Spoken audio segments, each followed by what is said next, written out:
this evening, and I hope you're starting to get in the mood for the upcoming spooky season. If you aren't yet, fear not. I've got some paranormal encounters / ghost stories to share with you tonight. Some are, well, spooky, others are downright terrifying. So with that being said, and of course, as always, without any further ado, let's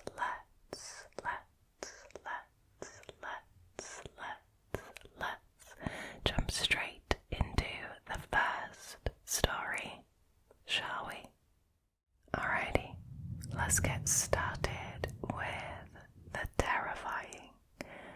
This story was originally posted to Reddit by a user called BeAnony.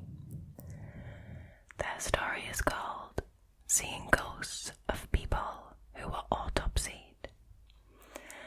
I was posted in a primary healthcare centre with a fellow senior doctor. It was our night shift, and he started to tell me stories of the time when he was doing autopsies in that same hospital. He was shifted to BHC later because he couldn't deal with the trauma that came with it. He said that not all autopsies led to haunting, but it was people who had either taken their own lives or cases of an assault where the cause of death was unnatural. Now, these cases led to some of the most disturbing paranormal activities for him. One such case he narrated that night was of a woman in her mid-20s who was first sexually assaulted and then strangulated, and later her body was thrown in a well by her in-laws. Wow, starting off strong. Now, such incidents are common in rural areas of India. So, okay, noted, stay away from rural areas in India. Apparently, this is nuts. They hoped, the in-laws, to escape the charges, but after thorough examination of the lungs of the woman by my colleague, the senior doctor who did her autopsy, it was obvious that she had died first and then been thrown in the well later. The in-laws of this woman tried to pay a hefty amount to the doctor so as to escape the charges, but he refused. Good for him. Good for him, right? After that incident, he said that he often saw the woman with wet hair, bulging eyes, naked with a white, pale body, oh my goodness, often sitting by his bedside, just looking at him. I don't know about you guys, but I'm getting Samara from The Ring vibes. He said it wasn't sleep paralysis, and he was sure of that. He was shattered when one time, as he was combing his hair in the bathroom mirror, he saw that same woman just peeking at him through the door. So I'm guessing like from behind the door. Oh my goodness, that is terrifying. Only her eyes and her wet hair were visible through the mirror. No thank you. No thanks. Absolutely not. It became so traumatic for him that he left that part of his profession completely, even though he was getting paid a lot for that job. You know, a wage will only get you so far if you have to deal with trauma because of your job. It's not worth it. The extra pay is just not worth it. He says that he doesn't ever wish to go back, and the fact that it was the same hospital where I'm working at right now, it's kind of creepy, not gonna lie.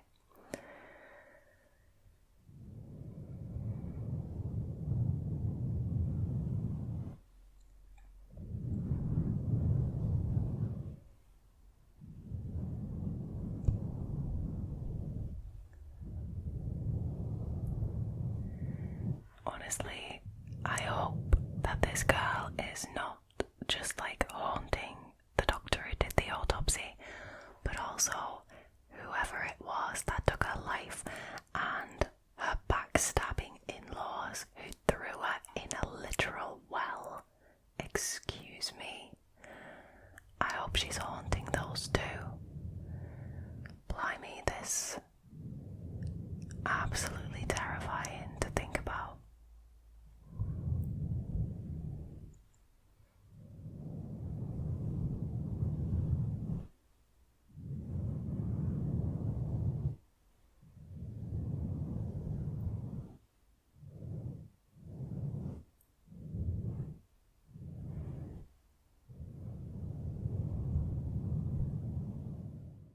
Alrighty, moving on to the next one, which was originally posted by a Redditor called lock_vi. Their story is called Home Alone. I was a teenager living alone in an apartment in the middle of a terrible neighborhood.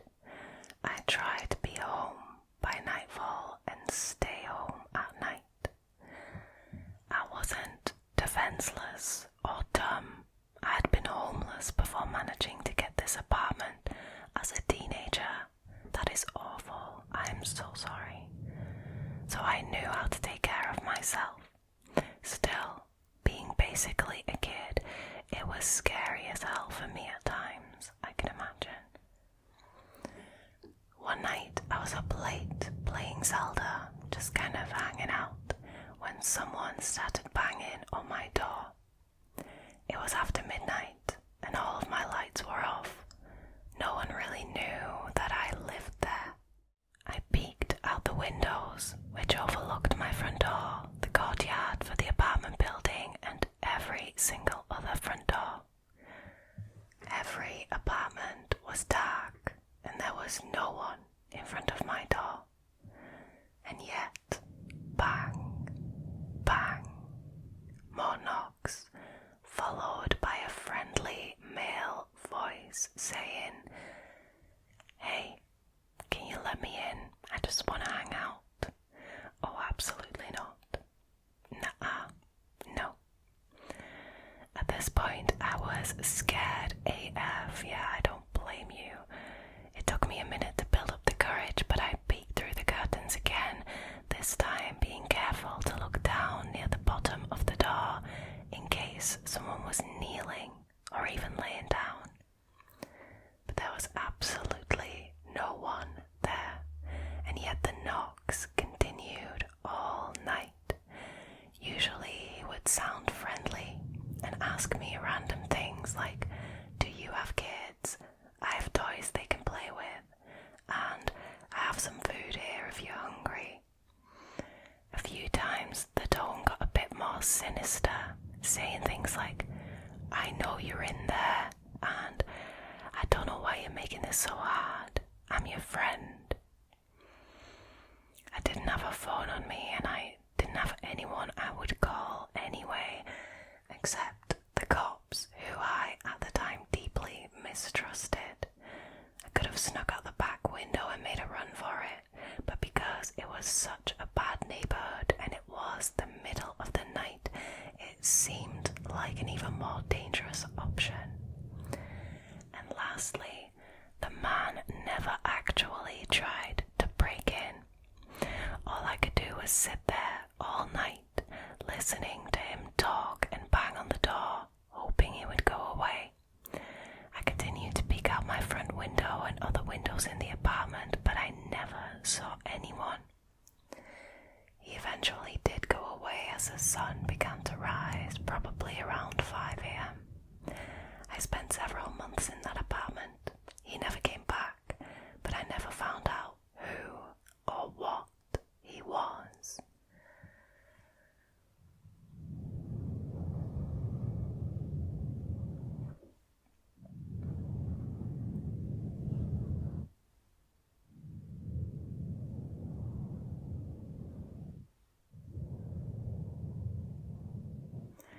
Can you imagine, firstly, experiencing that? hearing knocks on the door, hearing somebody talk, but there is absolutely nobody there. You've checked 1,000,000 times. But then secondly, having to spend the entire night like that until sunrise, no thank you. No thank you to all of it, in fact. I'm actually surprised that the Redditors stayed there for a few more months, although they were saying, that they were homeless before that and worked really hard to get that apartment. So, I guess I do understand, but that encounter would spook me.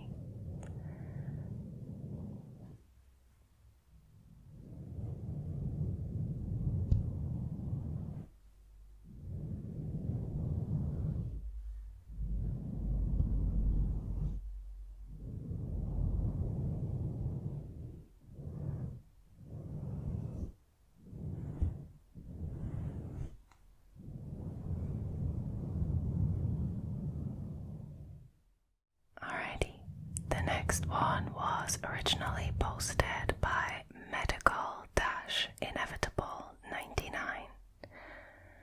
Their story is called, "About 10 years ago, I had a dream that still gives me the chills every single time I think about it." Important backstory information. A friend of mine passed away when he was 19 from a sudden illness. His name was Kevin. A few years after he passed, my boyfriend and I moved in with a friend who used to be Kevin's best friend. We shared a 1-bedroom apartment and had both our beds in the same room. Rent is expensive in your early 20s, okay? Absolutely. One night, I was asleep and dreaming. I can't remember the beginning of it, but my dream suddenly changed. It got really bright, and I was walking up a set of stairs leading to an apartment door. I opened the door, and there was Kevin, sitting on the couch in the living room of this brightly lit apartment.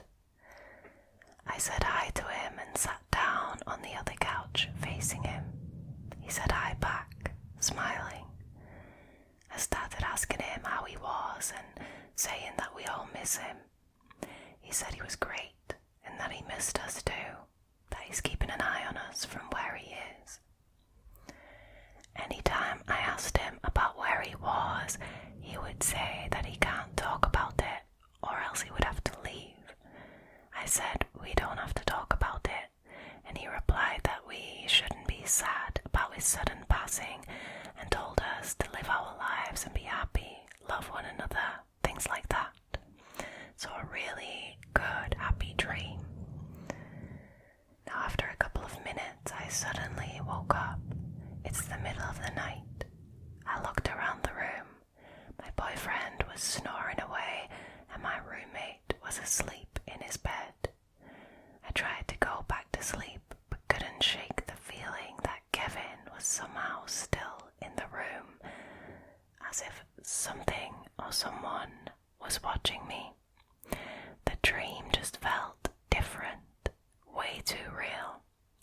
While looking around the room, I said, "Kevin," out loud in almost a whisper. My roommate's head lifted off of his pillow suddenly and he turned around to face me. He said, "Did you just say Kevin?" I responded with something like, "Oh yeah, I'm sorry, I just had a strange dream about him." He froze and then said, "I just had a dream about him too." I asked him what happened in his dream, and it turns out that we had the exact same dream at the exact same time.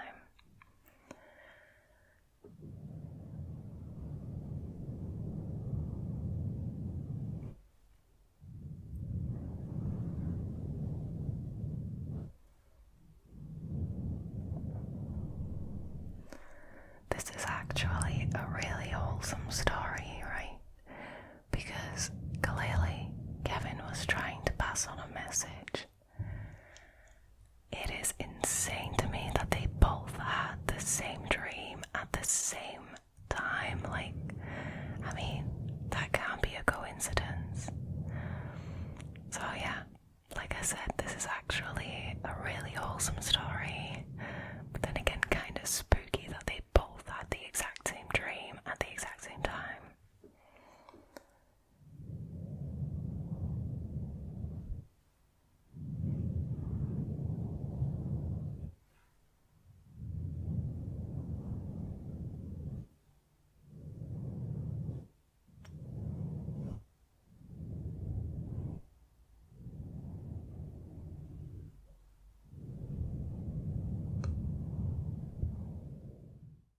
Alrighty, moving on to the next one, which was originally posted by a Redditor called glad_antelope_6465. The story is called My Mother's Doll. My mother had a small doll that she loved as a child. When her family went on vacation to Florida, she took it with her, but on the last day, she lost it somehow, as kids do. And now there is Facebook, so the parents go to Facebook and ask for an exact same toy or doll. She was so crushed. She cried and cried until her parents bought her another just like it. That is also an option.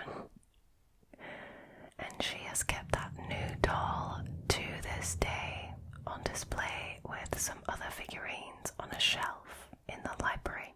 One day, she and I were visiting my grandparents, her parents. My grandfather came in from mowing the lawn with a small package in his hand, wrapped up in plastic that he had found on the edge of the lawn by the road. Upon seeing it, my mum exclaimed, "That's my doll." Oh hell no. Oh hell no. How many years later is this? She's already got kids, or at least one kid. As my grandfather unwrapped it, my mum told the story about the trip to Florida. There were so many layers of plastic and bubble wrap around the doll, but when it was finally unwrapped, there it was, an exact duplicate of the newer doll on the shelf in the library, just a little bit more worn. This doesn't exactly have a ghost in it, but somehow that doll did find its way home over more than 1,000 miles and 30 years. My mum treasures both of them still.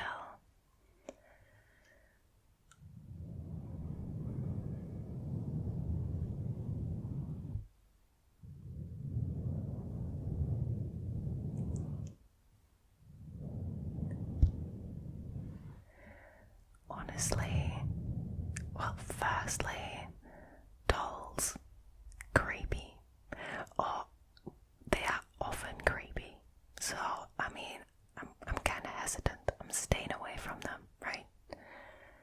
Secondly, I'm not sure if I would trust a doll that somehow found its way back to me after 30 years and more than 1,000 miles away. Like,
house was haunted, and now the house haunts me.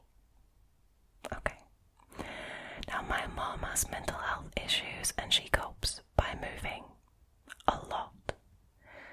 We never stayed anywhere long. I moved 25 to 30 times before I even graduated high school, sometimes in and out of some of the same places. There was this one house though. We looked at it right before my 12th birthday. I remember standing in what was going to be my room and asking the realtor, "Who died in here?" Here my mum locked eyes and quickly brushed it off. After my mum and I moved in, weird things started happening all the time. My mum would be folding laundry and she would feel a touch on her shoulder. You would see someone move around the corner at night. One of my favorite memories is when I had one of those little doorbells on my bedroom door, where you pushed the button on the outside and then a plastic lamp on the inside would ding and flash. Oh god, I mean I can already guess where this is going. It went off one night at about 3 a.m. and my goofy 12-year-old self opened my bedroom door to find absolutely no one on the other side. I slammed it shut and leapt about 3 yards back into my bed under the covers. We would have cameras developed with random pictures of the house mixed in that neither of us had taken. There were also lots of typical ghostly things like hearing a woman's voice in the house, music turning on randomly, objects changing places. One time, my friend and I were laying on the floor of the living room after watching a movie when the tape was pushed back into the VCR, ejected, pushed back in again, and rewound the rest of the way. We watched it happen and just laid really still because we were scared. I did eventually ask my mum for more details, and she shared that an older woman had lived in the house for many years and passed peacefully in the living room about a year before we bought the home. She said we were just sharing her space now. Her name was Marlene, and she was very warm, welcoming, and a bit of a prankster. I never felt threatened by her, just startled occasionally. What's really interesting to me is that I'm obsessed with this house, but I haven't lived there for nearly 20 years. I think about it all the time. I dream about it. I have nightmares about it being torn down and trying to hide inside to save it. I keep the house number everywhere and plan to get it worked into a tattoo at some point. The house was haunted, and now the house haunts me.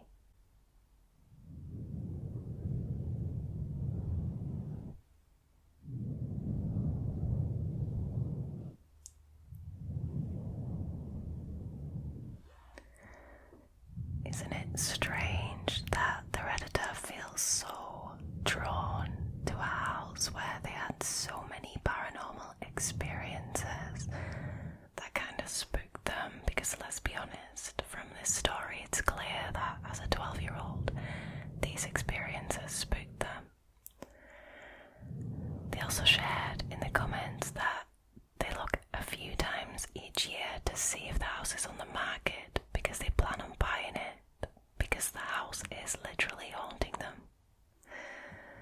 I think that is amazing, and I hope that they can pull it off. Wow, this story, I don't know whether I would be able to cope with that, like regular paranormal occurrences, like something weird can happen and then you put up with it, but like on the regular, I don't know.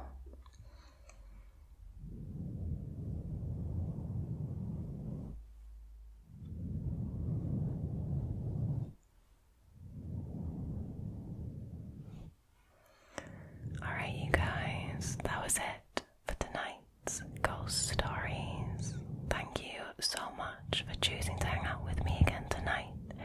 If you enjoyed this video and you haven't already, please consider subscribing to the channel, liking this video and leaving a comment down below.